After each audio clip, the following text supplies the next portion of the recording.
C'est vous qui choisissez qui vous désirez devenir. C'est vous qui choisissez ce que vous souhaitez réaliser. C'est vous qui choisissez la manière dont vous voulez exister.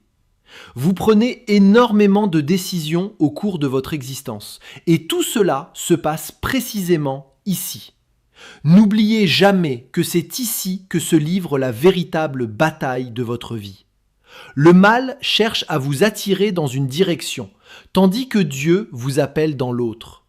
Que vous soyez dans le doute ou dans la foi, cet épisode vous aidera à reprendre les rênes de vos pensées et par conséquent de votre vie tout entière. Notre esprit représente la tour de commandement de notre existence. Tout ce qui se produit dans notre vie prend racine à cet endroit. Chacune de nos décisions y est forgée, et la vérité profonde est que ce que nous sommes aujourd'hui découle directement de ce à quoi nous avons pensé durant toutes ces années. La Bible affirme que « tel un homme pense dans son cœur, tel il est ». Donc, si vous n'appréciez pas ce qui se déroule autour de vous, il serait peut-être utile de vous interroger sur vos pensées. À quoi est-ce que je réfléchis? Quelle image ai-je de moi-même? Comment est-ce que je perçois les autres? Car ce à quoi nous pensons constitue véritablement ce qui nous gouverne. Par exemple, notre lien avec Dieu, nos relations avec autrui, notre sens de l'orientation dans la vie, tout ce que nous accomplissons, ainsi que nos échecs, tout cela résulte de notre manière de penser. Et pourtant, bien souvent, nous oublions que notre esprit est cette tour de commandement et que tout le reste découle de notre façon de réfléchir. Nous ne pouvons pas contrôler chaque personne ni toutes les circonstances qui nous entourent, mais nous y réagissons d'une façon ou d'une autre. Lorsque je considère comment cela nous affecte, je réalise que de nombreuses personnes se trouvent là où elles sont à cause de mauvaises pensées et qu'elles n'aiment donc pas leur situation actuelle. D'autres, en revanche, se trouvent là où elles sont grâce à de bonnes pensées parce qu'elles ont su orienter correctement leur esprit. Mais au fond, que signifie véritablement penser de façon juste, sachant que quelle que soit votre pensée, elle vous semblera vraie, fondée et logique? Penser correctement ne signifie donc pas nécessairement avoir raison, puisque chaque individu croit avoir raison. Selon moi, penser de la bonne manière consiste à cultiver des pensées qui vous apportent de l'énergie plutôt que des pensées qui vous en privent. Prenez quelques instants pour envisager l'idée que vous ressentez une inquiétude profonde concernant votre avenir. Ressentez cela au plus profond de vous et constatez que là, maintenant, vous ne vous sentez pas très bien, voire même que vous souffrez. Allez encore plus loin et prenez conscience que cela dure depuis bien longtemps déjà. Si vous jouez le jeu sincèrement, vous pourrez aisément donner une cohérence à toutes ces idées. Mais de la même façon, sans que rien n'ait réellement changé, vous pouvez également vous convaincre du contraire. Par exemple, en prenant conscience qu'au plus profond de vous, vous savez que vous êtes sur la bonne voie, vous réalisez que la vie est magnifique et qu'elle représente une opportunité extraordinaire. Vous êtes convaincu que tout ce que vous avez traversé dans le passé vous a préparé à quelque chose de plus grand, quelque chose de meilleur. À ce moment précis, vous pouvez affirmer que vous vous sentez bien, de mieux en mieux même, et que malgré certains doutes, vous avez au fond une confiance totale en vous-même. Ces deux perspectives sont diamétralement opposées, et pourtant, si vous les envisagez sérieusement l'une après l'autre, elles semblent toutes deux vraies, fondées et cohérentes. Même si ces perspectives s'affrontent, elles partagent néanmoins un point commun, et ce point commun est le pouvoir de la croyance. Ce que vous croyez être vrai devient vrai pour vous. Et pour ceux qui souhaitent aller plus loin et apprendre à reprogrammer leur sens de l'identité, je vous invite à cliquer sur le premier lien disponible dans la description. La question que vous devez vous poser est celle-ci. Qu'est-ce qui détermine le contenu de mes pensées? Est-ce la parole de Dieu ou bien sont-ce d'autres choses que je lis ou que je regarde? Je pense à tous ces gens qui s'installent et ouvrent leur esprit à une émission télévisée, aux informations ou à n'importe quel autre contenu, sans même se rendre compte qu'ils sont en train d'être reprogrammés pour penser d'une certaine façon. Quand quelqu'un me dit qu'il ne peut pas s'en empêcher, je réponds « si, vous le pouvez ». Oui, vous êtes tout à fait capable de vous en empêcher. J'ai vécu suffisamment longtemps pour savoir que lorsque je croyais ne pas pouvoir m'en empêcher, Dieu m'a finalement démontré que si, je le pouvais. Vous êtes responsable de ce que vous pensez et de la manière dont vous le pensez, car en tant qu'être humain, vous portez en vous l'Esprit de Dieu pour vous permettre de réfléchir correctement. Mais il est essentiel que nous comprenions ce que Dieu dit et comment il le dit. Je souhaite donc que vous réfléchissiez à cela et cela apparaîtra à l'écran pour que vous puissiez le noter facilement. Nous semons une pensée et récoltons une action car nous allons inévitablement réagir. Nous semons une action et récoltons une habitude puisque nous répétons les mêmes actions. Nous semons une habitude et récoltons un caractère car les habitudes de notre vie façonnent notre personnalité. Nous semons un caractère et devenons quelqu'un de précis et nous en récoltons un destin. C'est ce que nous sommes et c'est notre futur. Retenez également cette idée fondamentale. Les pensées invisibles produisent des conséquences visibles. Les pensées invisibles engendrent des conséquences visibles dans notre existence. En d'autres termes, personne dans ce monde ne sait exactement ce à quoi vous pensez, mais votre manière de penser deviendra visible tôt ou tard. Si vous vous sentez indigne, si vous avez l'impression que personne ne se préoccupe de vous, que personne ne vous aime, cela se lira sur votre visage. Vous ne ressentirez ni paix, ni joie, ni bonheur. Si vous pensez que personne ne tient réellement à vous, cela se manifestera et fera partie intégrante de votre vie. Mais tout cela provient de votre façon de penser. Je crois qu'on peut affirmer que tout le monde reconnaît le pouvoir de la pensée. Mais je crois qu'on peut également affirmer que presque tout le monde en sous-estime l'ampleur réelle. Saviez-vous par exemple que vous avez tous la capacité d'influencer votre flux sanguin par la pensée? Permettez-moi de vous faire une démonstration. Non, ce n'est pas une bonne idée, vraiment pas une bonne idée. Laissez-moi plutôt vous expliquer le concept. Si vous fermez les yeux et imaginez votre fantasme le plus intense ou votre dernière nuit agitée, que va-t-il se produire ? Eh bien, vous allez tout simplement ressentir une réaction physique grâce au merveilleux pouvoir de la pensée. Mais imaginez maintenant être au travail ou simplement dans un lieu public et que soudainement vous ne puissiez plus vous permettre ce genre de pensée, car sinon tout le monde verrait que vous êtes excité. C'est pourquoi je tiens ce micro de cette façon. Vous concentrez alors vos pensées sur autre chose afin de ne pas paraître comme un animal incontrôlable. Bien sûr, j'ai choisi l'exemple le plus extrême, mais il en va exactement de même pour toutes vos pensées.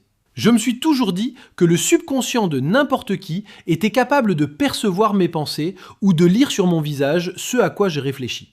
C'est pourquoi je m'efforce autant que possible de ne penser que ce que je pourrais me permettre de dire à voix haute. Et au-delà de l'aspect social, il y a également la dimension personnelle. Comme vous l'avez compris à travers mon exemple très élaboré, vos pensées influencent directement votre physiologie. Imaginez alors l'impact que des pensées anxieuses et négatives peuvent avoir sur votre corps et votre esprit. Mais considérez également l'énergie et la puissance dont vous pourriez bénéficier en orientant vos pensées vers des choses positives. C'est la raison pour laquelle certaines personnes peuvent surgir de nulle part, des situations les plus difficiles, des circonstances où vous auriez parié qu'elles n'arriveraient jamais à rien et pourtant elles réussissent et réussissent encore, bien au-delà de ce qu'elles auraient pu imaginer. Pourquoi ? Parce qu'elles ont commencé à penser correctement à elles-mêmes, au Seigneur et à la place qu'il occupe dans leur vie. Les pensées invisibles produisent donc des conséquences visibles dans leur existence. Maintenant, j'ai dit tout cela en ayant à l'esprit cette interrogation. Comment maîtrisons-nous nos pensées ? Comment en prenons-nous le contrôle ? Eh bien, lorsqu'une pensée surgit dans votre esprit, vous allez faire l'une des choses suivantes. Vous allez accepter cette pensée et l'exprimer d'une façon ou d'une autre. Ou bien, vous allez peut-être lui résister un certain temps. Ou encore, vous pouvez la nier et c'est précisément ainsi que le mal vous vaincra. Si vous pensez à quelque chose et que vous le niez, cela s'enfonce toujours plus profondément. Vous pouvez donc l'accepter et l'exprimer, vous pouvez lui résister, la nier, ou vous pouvez la maîtriser. Car avec le Saint-Esprit en vous, vous avez la capacité de gouverner ce que vous pensez. Et si je veux maîtriser mes pensées, je dois comprendre ceci. Vous portez en vous la puissance de l'Esprit de Dieu pour vous permettre de penser correctement. Si par exemple, il y a quelqu'un sur votre lieu de travail que vous n'appréciez pas, que vous ne souhaitez pas côtoyer, vous pouvez transformer votre manière de penser à son égard. Vous demandez: comment puis-je changer ma façon de penser à leur sujet alors que j'éprouve ces sentiments?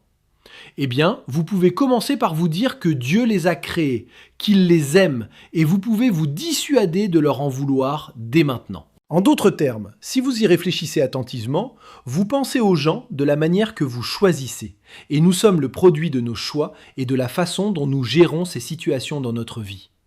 L'une des façons de surmonter ce péché dans votre vie, ou quoi que ce soit d'autre, l'une des façons de triompher de ces pensées consiste à vous poser des questions véritablement percutantes.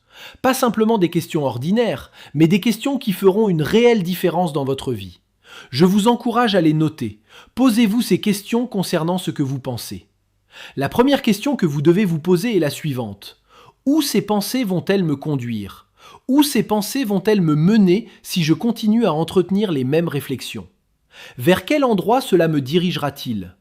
Vos pensées vous mèneront quelque part, c'est une question absolument fondamentale. Si je continue à penser de cette façon, où cela me conduira-t-il? Une autre question est celle-ci. Ces pensées vont-elles m'amener là où je souhaite aller? Vous devez ensuite décider où vous désirez vous rendre. Où est-ce que je veux aller dans la vie? Ce à quoi je pense me conduira-t-il là où je veux arriver? Et si vous vous dites que vous n'êtes pas important, que vous n'êtes personne, que vous n'avez aucun don, aucun talent ni aucune compétence, et que vous accumulez les excuses, vous n'irez nulle part. Vous devez donc vous demander: si je continue à penser de cette façon, où cela me mènera-t-il dans la vie? Quelqu'un dit: mais je suis si faible. Vous êtes faible parce que vous vous dites que vous l'êtes. Vous n'avez pas à demeurer faible, vous portez l'Esprit de Dieu en vous qui vous permettra d'accomplir tout ce qui est nécessaire pour surmonter n'importe quel obstacle.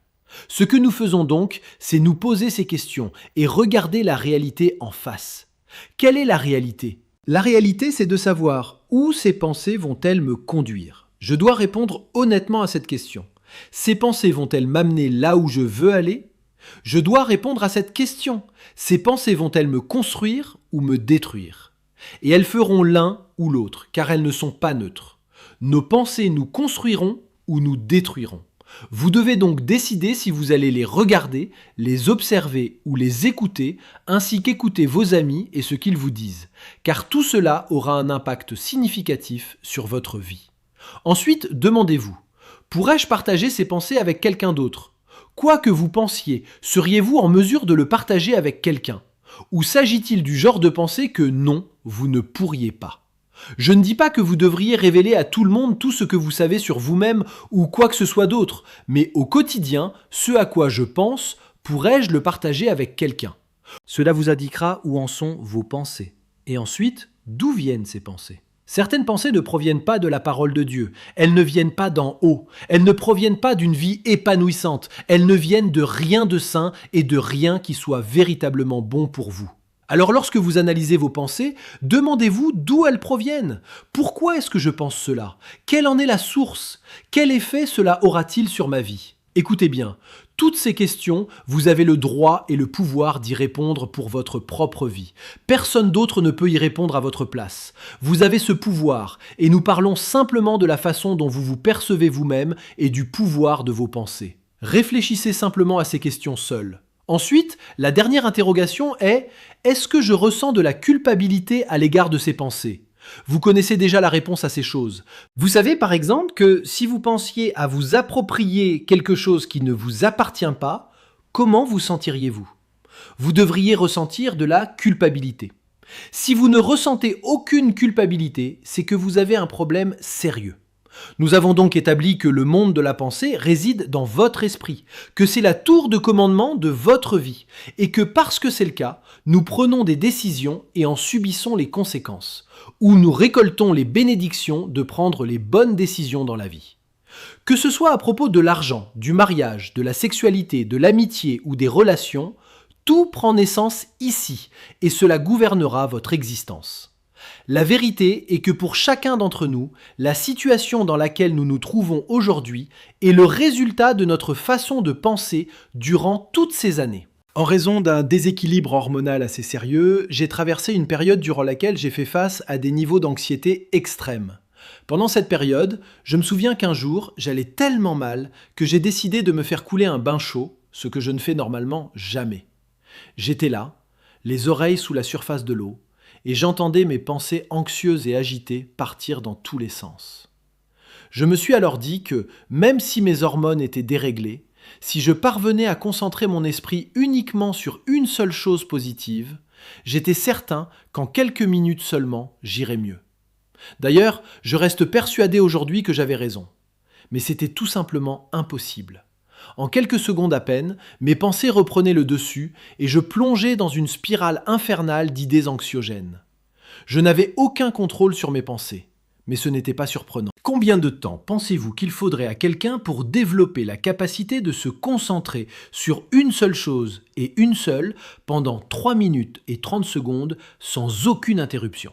Un maître yogi a estimé qu'il faut en moyenne 20 ans d'entraînement pour être capable de fixer son attention sur une unique chose pendant 3 minutes et demie. Heureusement pour moi, ma santé s'est améliorée depuis, mais je m'étais promis, lorsque j'étais au fond du gouffre, que quand j'irais mieux, j'entraînerais ma capacité à me concentrer. J'avais compris qu'il était fondamental d'utiliser les jours faciles pour se préparer aux jours plus difficiles, qui sont inévitables dans la vie. J'avais réalisé que si je n'étais pas capable de maîtriser mes pensées, ma vie ne serait jamais véritablement la mienne, et que je resterais toujours la victime des circonstances.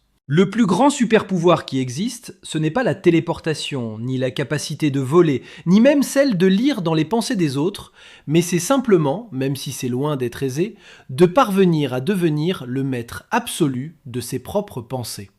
Souvenez-vous de ceci, c'est vous qui décidez qui vous voulez être. C'est vous qui décidez ce que vous voulez accomplir. C'est vous qui décidez comment vous voulez vivre. Vous prenez énormément de décisions dans votre vie, et tout cela se passe précisément ici. N'oubliez jamais que c'est ici que se livre le combat de votre vie. Le mal cherche à vous entraîner d'un côté, et Dieu vous appelle de l'autre. Le mal ne vous a jamais apporté quoi que ce soit de bon. Il vous a menti, trompé et fait des promesses dont pas une seule ne s'est jamais concrétisée. Mais dans sa tromperie, il vous dit que vous allez apprécier cela.